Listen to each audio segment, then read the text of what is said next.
There was a time in his life when things just felt like they meant something. He just couldn't remember exactly when that stopped being the case. Before, when things had a certain weight to them. He used to wake up feeling something. It wasn't quite happiness. It was more like a general sense of expectation. Today might be different. He had a plan. He had a to-do list. He was building a version of himself that he was trying to keep hidden. He believed in things, believed in effort, and believed in people, and that if you kept going with it, then everything would eventually amount to something. The world had a different sort of texture then. Back then, a good cup of coffee or hearing a song he hadn't heard in years seemed like it could genuinely move him. Back then, he just thought this was called living. The drift routines began to dominate life. Then somewhere down the line, the mornings started to feel exactly the same. He woke up, he brushed his teeth, he sat down at his desk, he opened various applications, he closed them, then he opened them again. This wasn't something he did with intent. It was more like, what did he have to do? Routine was an interesting thing. It offered a certain kind of safety, but then eventually it started to feel like a cage that you built for yourself, and you completely forgot you held the key. He had pursued something and gotten it. Then he had just stood there waiting for something that was supposed to occur, something that was supposed to feel different. It didn't happen. Or perhaps it only did for 6 seconds, and then it just passed and was part of the past.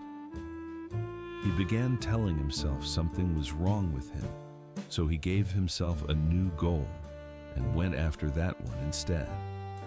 The phone only seemed to amplify the problem, or maybe it simply revealed something that was already true. Each little click a tiny spike, followed by a little dip. A tiny spike and a little dip. He wasn't looking for any particular thing. He was simply running away from the silence because in the quiet he would be prone to wondering, and he wasn't quite ready to ask himself those questions. The mask. He was performing being a human being.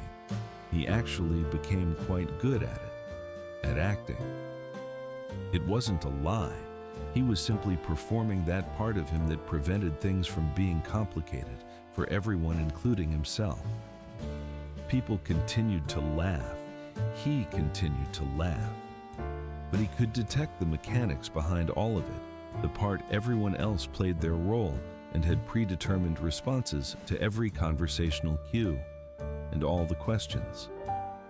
How are you? Fine. What's up? Not much. We should get together sometime. Yeah, we should. And they never did. Once he could see the pattern, he couldn't stop seeing it anymore. People wanted to hear that everything was fine. They wanted to hear that their choices were the right ones and that they weren't wasting their lives. And he was too.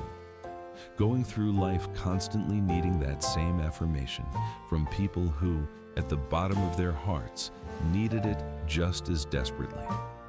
There was no cynicism in seeing this. It was just honesty. And honesty, he would quickly discovering, came with a price.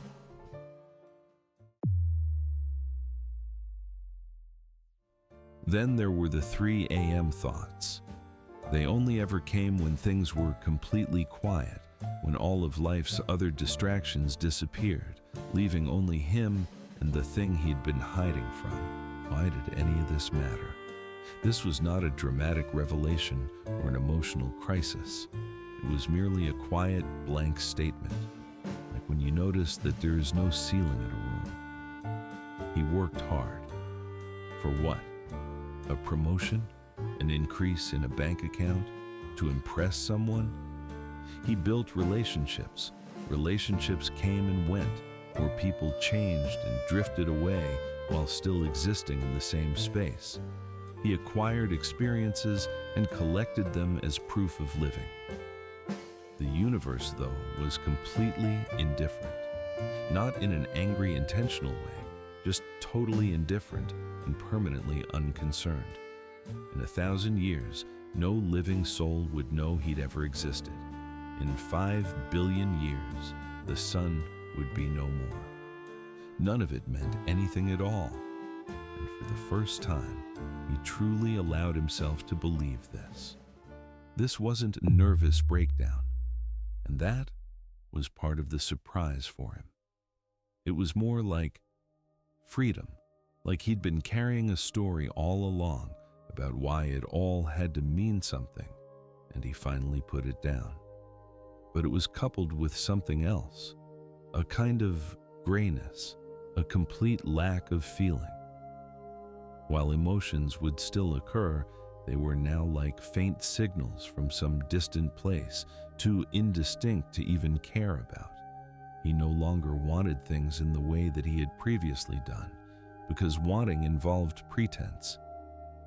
The void, living without meaning. Life continued without his help, waiting to discover whether or not he'd figure this out. He still ate. He still slept. He still showed up for his obligations. But there was now a gap between him and everything, as if he was watching his life from the other side of a glass. But this disconnection had its own price to pay. He didn't only stop feeling negative emotions, he stopped feeling positive ones too. The sunset, the song, that perfect little moment that, on its own, needn't have any significance but used to fill him with meaning. He was no longer bound by illusion, but now he was alone in a way that had nothing to do with others. He was alone inside himself. The turn asking a new question. Then something else occurred. It was quite small. He was sitting outside after the rain and could smell the wet pavement and see the reflections in the puddles.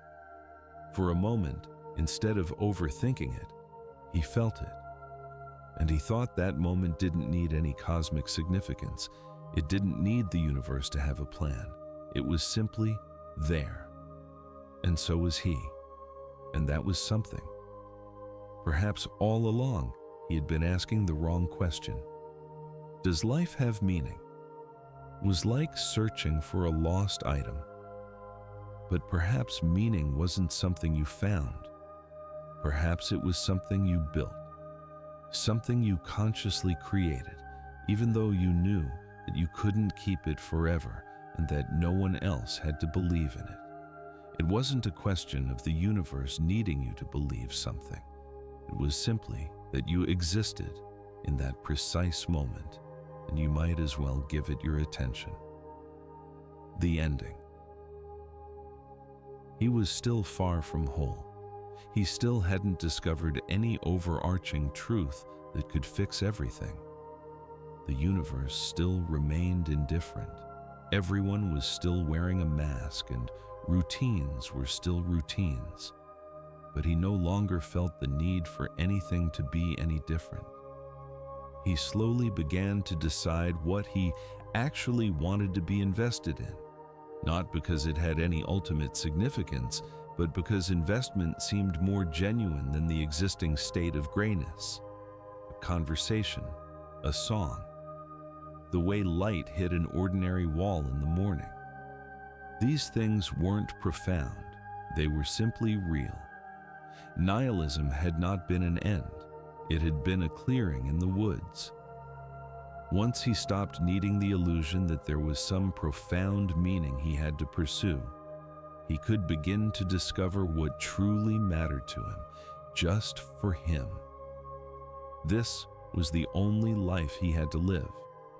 This might not seem like a hopeful thought, perhaps it isn't, but it was honest, and right then, that was enough. There was a time in his life when things just felt like they meant something. Perhaps they still did. Perhaps it was all up to him, and perhaps it's up to you too, not to figure it all out, not to have an answer, just to keep asking the question honestly. If this video felt like something, subscribe. There's more of this kind of thinking here, no answers, just better questions.